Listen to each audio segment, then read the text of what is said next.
and joining us then for more on this is the Chair of Social Security Systems Administration and Management Studies, Professor Alex van den Heever. Prof, a very warm welcome to you and thank you so very much for joining us here on SABC News, sir.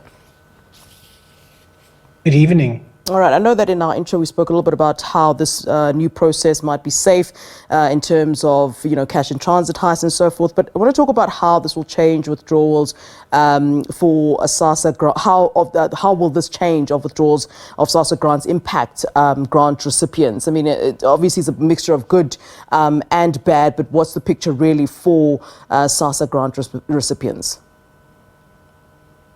Well, there's a question as to whether it will now involve a more sort of distributed framework of withdrawals. The funds still have to be transferred into accounts in the names of the individual beneficiaries.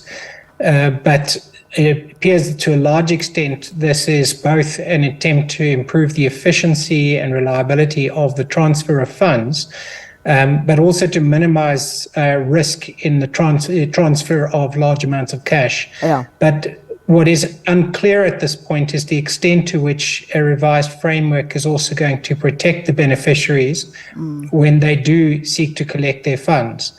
And this has been a problem in the past as well, in that there are lots of vouchers who circulate around grant recipients, and they are not sufficiently protected.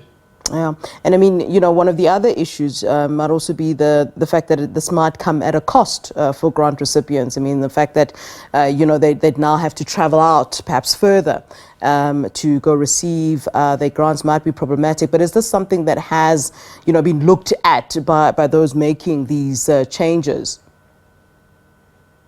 Well, it's a question as to what the pay points would be at this point. If it goes through to a lot of the banks that have been involved in the past, and a lot of beneficiaries do receive their grants, from banks rather than from the post office, and but it's very likely that the post office's footprint is going to reduce considerably as well.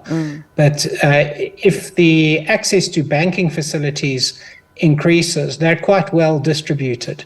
But the problem with the sort of card system in the past has been the protection for, in particular, elderly people collecting their grants, where they're using cards with PIN numbers, etc., where in many cases they struggle to remember them and often ask people for assistance, and they're robbed. And so this is often actually the key risk. I don't think that this will come at an additional cost to recipients if the sort of distribution points are quite well arranged. In other words, there is potentially more points that you could reach outside of the post office if you use the banking system more effectively. Yeah. What would be the best process if you're talking about efficiency? You've just touched on this, but what would be the best process moving forward, given that we now know that the post office is really a thing of the past? It's out. A lot of the branches are being closed. It's not feasible anymore. What would the best process then be moving forward?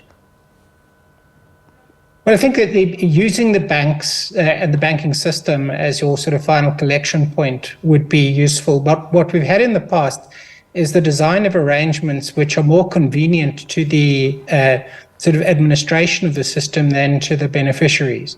For instance, as I pointed out, the case of using PIN numbers, etc., protection on the collection of funds, is often makes many of these individuals vulnerable. So a considerable amount of thought needs to be given to creating safer systems for people to access. Plus, in many cases, people do get access to people's cards one way or another, whether they're drawing from a bank or from the post office in the past, and are able to exploit that.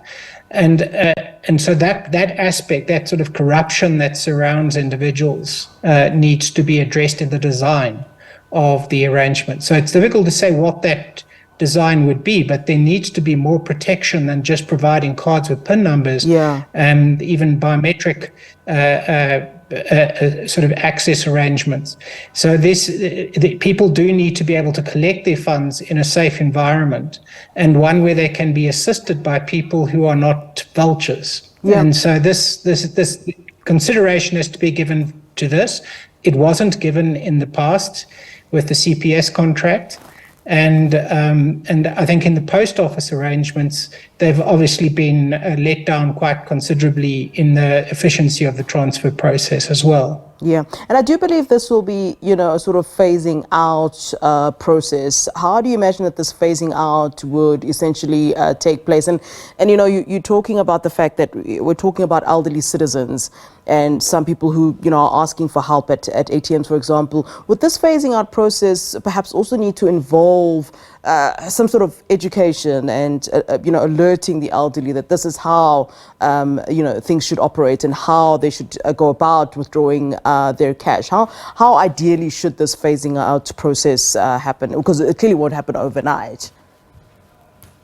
Yeah, it won't, but it's difficult to say what people will do specifically. But if they were working in the interests of the beneficiaries, the process of transitioning now would give greatest priority to, first of all, protecting the transfers that they do occur on time, because they're absolutely critical for these households. And the second issue is protecting them at pay points or wherever they're going to make collections, that they essentially can't be predated on, which they were in the past. And this included, in other cases, sort of insurance products and things like that suddenly appeared as deductions on people's accounts in the past. Yeah. So there's quite a lot of protection that's required, because it's like 300 billion rand a year that goes to this. And obviously there are a lot of people very interested in stealing from this. But I would say that the transition process needs to actually test out what happens to people and in particular test what would happen in the safest procedures for the most vulnerable people collecting. And you've got lots of people, older people, who are now currently walking or taking time to travel and standing in queues for pay points at this point in time. That's unacceptable. A better arrangement is required, and it does require that there is some design and trial and error in getting the best approach that protects them also in those circumstances. So it shouldn't just be designed to be the swiftest process from an administrative perspective. It must take into account the risks that face and the vulnerabilities that are faced by these particular beneficiaries. All right, Prof, thank you so very much for your input on the show. Professor Alex van den Heever there, who is the chair of the Social Security System Administration and Management Studies.